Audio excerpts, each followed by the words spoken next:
بسم اللہ الرحمن الرحیم۔ صدر محفل اور میرے معزز بزرگوں دوستوں، السلام علیکم۔ آج مجھے جس موضوع پہ لفظ کشائی کا موقع ملا ہے اس کا عنوان ہے نماز۔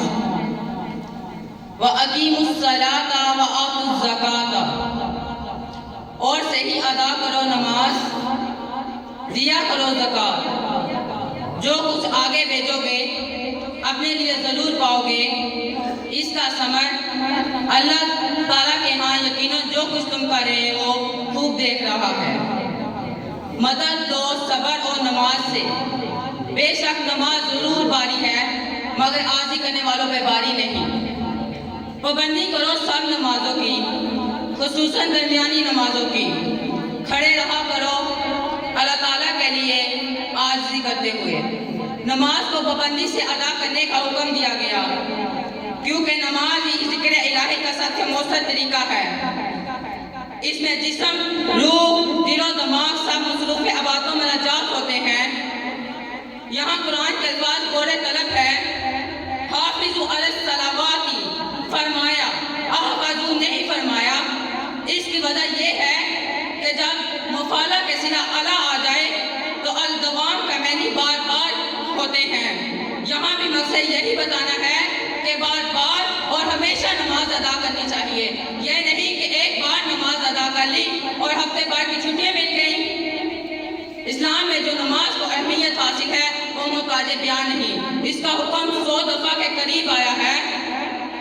حضور صلی اللہ علیہ وسلم نے اسے اسلام کا ستون قرار فرمایا ہے، اور ہم مسلمان ہو کر نماز کے معاملے میں جتنی سستی کرتے ہیں اس کی کوئی حد نہیں۔ حضور صلی اللہ علیہ وسلم کا ایک ارشاد نقل کرتا ہوں، امین ہے ایسے کوئی خوش نصیب ہدایت پا جائے۔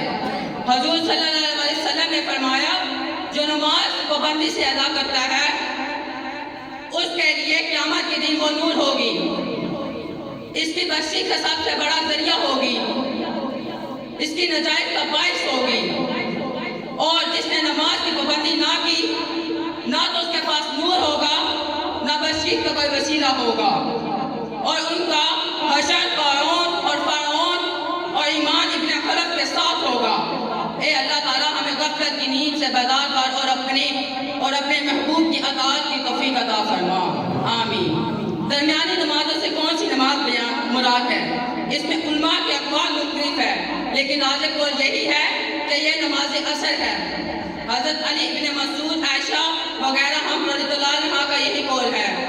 حضرت امام اعظم رضی اللہ عنہ کا یہی مسلک ہے کہ جنگ خندق میں عصر کی نماز قضا ہوگی تو حضور صلی اللہ علیہ وسلم نے ارشاد فرمایا، اے اللہ تعالیٰ ان کفار کو قبروں کی آگ سے باچے، انہوں نے ہمیں درمیانی نماز پڑھنے سے مصروف رکھا۔ یہ عبادت اتنی اہم ہے کہ اس وقت بھی معاف نہیں ہوتی جب دشمن کے حملے کا اندیشہ ہوتا ہے، لیکن اتنی آسان کر دی گئی ہے کہ چلتے چلتے اپنے سواریوں پہ بیٹھے بیٹھے جدھر رخ ہو نماز ادا کرتے جاؤ۔ وَمَا عَلَيْنَا إِلَّا الْبَلَاغُ۔